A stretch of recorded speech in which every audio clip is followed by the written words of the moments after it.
और विश्व स्वास्थ्य संगठन ने दावा किया है कि भारतीय जरूरत से ज्यादा दुगनी मात्रा में नमक खा रहे हैं और इससे वो तेजी के साथ हाइपरटेंशन का यानी कि हाई ब्लड प्रेशर का शिकार हो रहे हैं। हर साल 1,75,000 लोगों की मौत इसी वजह से हो रही है क्योंकि वो जितनी जरूरत है उससे दोगुनी मात्रा में नमक खा रहे हैं।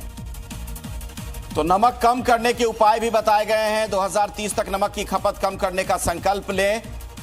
हानिकारक फूड प्रोडक्ट्स में टैक्स बढ़ाना ये एक उपाय बताया गया। विज्ञापन और मार्केटिंग नियमों में सख्ती बरतें, ये भी बहुत जरूरी है। तो नमक कम करने के उपाय क्या क्या सुझाए गए, हम आपको ग्राफिक्स के माध्यम से विस्तार से बता रहे हैं। देखिए, विज्ञापन मार्केटिंग का जिक्र तो है ही, इनके नियमों में सख्ती बरतने की जरूरत है। इस बीच डॉक्टर्स की माने तो सलाद, फ्रूट, दही जैसी चीजों में नमक डालने से आपको परहेज करना चाहिए ताकि नमक का सेवन आपके शरीर में कम हो। खाने के अलावा अचार, चटनी, पापड़ से परहेज कीजिए आप।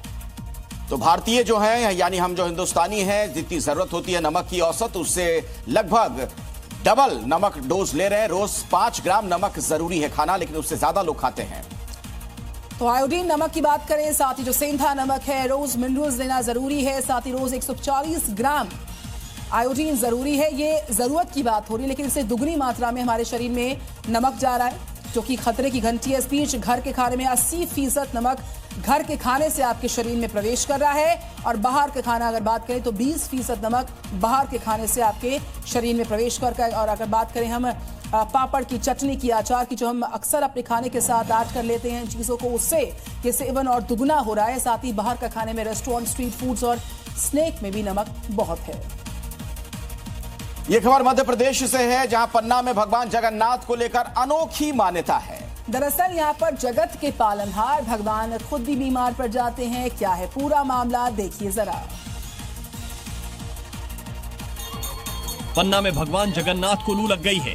भीषण गर्मी में खुले में नहाने पर भगवान बीमार पड़ गए और इस वजह से मंदिर के पट 15 दिनों के लिए बंद रहेंगे। दरअसल ये परंपरा सदियों से चली आ रही है। जेठ के महीने में भगवान का पट 15 दिन के लिए बंद रहता है। मान्यता है कि लू लगने के चलते उनका 15 दिनों तक इलाज चलता है। ये सुनकर भले ही अजीब लगे, पर यह सच है।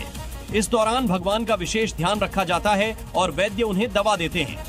लू लगने से बीमार होने के चलते भगवान जगन्नाथ की पूरी दिनचर्या और भोजन व्यवस्था भी बदल दी जाती है। दिल्ली की सीएम रेखा गुप्ता ने केंद्र सरकार का शुक्रिया अदा करा, एक्स पर पोस्ट किया है। उन्होंने कहा कि केंद्र के सहयोग से दिल्ली सरकार को 1.25 लाख करोड़ रुपए की सौगात मिल गई। पहले फेज में 35,000 करोड़ के काम हुए तो वही दूसरे फेज में 64,000 करोड़ के काम पूरे होने वाले हैं और आगामी योजनाओं के लिए 24,000 करोड़ की योजना तैयार है।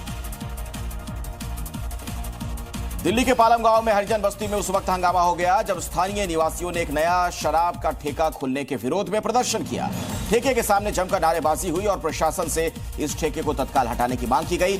प्रदर्शन कर रही महिलाओं का कहना है कि पहले से ही क्षेत्र में 2 शराब के ठेके मौजूद हैं, जिससे इलाके में असामाजिक गतिविधियां बढ़ी हैं।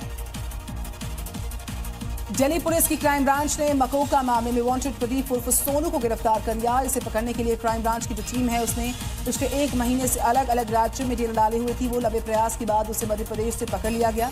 अवैध शराब बेचने, संपत्ति पर कब्जा करने, कई गिरोहों के साथ सक्रिय संबंध होने के कारण दिल्ली पुलिस ने इस पर मकोका लगा दिया था।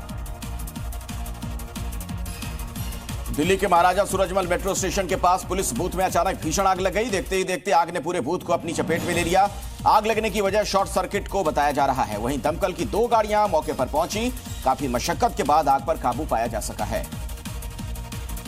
दिल्ली के पालम विधानसभा क्षेत्र में जी न्यूज की खबर का असर नजर आया है। फ्लाईओवर के पास जलभराव की पुरानी समस्या अब खत्म हो रही है। जब ये मुद्दा बार बार उठाया गया तब प्रशासन इसे गंभीरता के साथ लिया। पीडब्ल्यूडी विभाग ने भी अब तेजी से नाले और फुटपाथ की सफाई का काम शुरू कर दिया है।